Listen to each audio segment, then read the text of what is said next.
Ice cream খেতে কার না ভালো লাগে, বাচ্চা থেকে বয়স্ক সবার পছন্দের এই আইসক্রিম। দোকানে যে আইসক্রিম পাওয়া যায় তা কতটা হেলদি তা আমার জানা নেই, তাই আজকে নিজের হাতে বাড়িতে বসে আইসক্রিম বানাবো। আসসালামু আলাইকুম, আমি তোমাদের রোজিনা। কেমন আছো তোমরা সবাই? সকাল সকাল ঘুম থেকে উঠে নিজের বিছানাটাকে গুছিয়ে নিচ্ছি। কয়েকদিন থেকে ঘরটাকে গুছানোর সময়ই পাচ্ছি না। আজকে যেহেতু সবাই সকাল সকাল উঠে গেছে, তাই ভাবলাম ওপর থেকে একটু ঝাড় দিয়ে নিই। কয়েকদিন ভালোভাবে ঝাড় না দিলেই ঘরটাতে ঝুল পড়ে যায়। ওপরের রুম তো, তার উপর চারিদিকে খোলামেলা। বিছানাটাকে সুন্দর করে টান করে গুছিয়ে রাখলাম। কেমন লাগছে কমেন্টে জানাও। এবার রাতের বেলা রায়ানকে যে প্যাম্পাসটা পরিয়েছিলাম সেটা ফেলে দিয়ে আসলাম। প্রতিটি মেয়ে মানুষের ভালো স্ত্রী হয়ে ওঠার পিছনে স্বামীর অবদান অনেক বেশি। একজন মেয়ের ভালো স্ত্রী হতে স্বামীর ভালোবাসার প্রয়োজন, ভালো রাঁধুনি হতে স্বামীর প্রশংসার প্রয়োজন, ভালো মা হতে স্বামীর সাহায্যের প্রয়োজন, সফল নারী হতে স্বামীর অনুপ্রেরণার প্রয়োজন এবং একজন সুখী নারী হতে স্বামীর বিশ্বাস, ভরসা, যত্ন এবং ভালোবাসার প্রয়োজন। তাই সব কিছুর জন্য আলহামদুলিল্লাহ। ভিডিওর প্রথমে যেটা তোমাদেরকে বলেছিলাম, আজকে আমি নিজের হাতে আইসক্রিম বানাবো। দেখতেই পাচ্ছ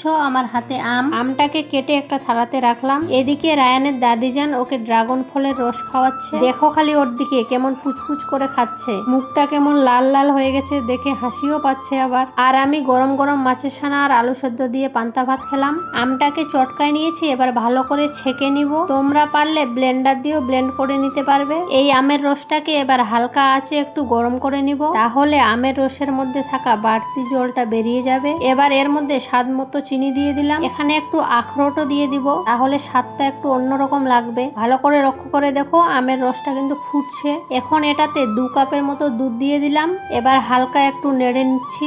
আমার ভিডিও দেখতে দেখতে তোমরা হয়তো ভাবছো এই অসময়ে আম কোথায় পেলাম। কিছুদিন আগে একটা বয়স্ক লোক 1 ব্যাগ আম দিয়ে গেছিল, তার মধ্যেই কয়েকটা ফ্রিজে রেখে দিয়েছিলাম। তাই ভাবলাম আজকে আম দিয়ে একটু আইসক্রিম বানাই। এদিকে আমার ভাস্তা রাহাত আমের আইসক্রিম খাবে না, তাই ওর জন্য একটা আইসক্রিম আলাদাভাবে বানাচ্ছি। তার মধ্যে দিয়েছি 1 কাপ দুধ আর 2টো বিস্কিট।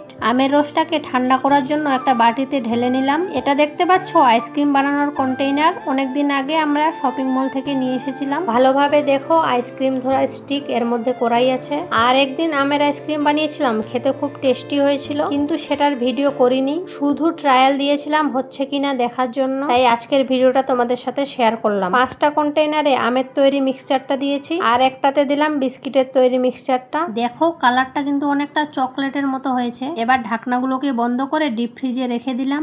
8 থেকে 12 ঘন্টা পর খুলে দেখবো কেমন হয়েছে। তোমরাও নিশ্চয়ই ওয়েট করছো কেমন হয়েছে দেখার জন্য। এই যে দেখো টেস্টি আইসক্রিম রাতের বেলা বের করে এখন আমরা আইসক্রিম খাচ্ছি। গুড নাইট সবাইকে।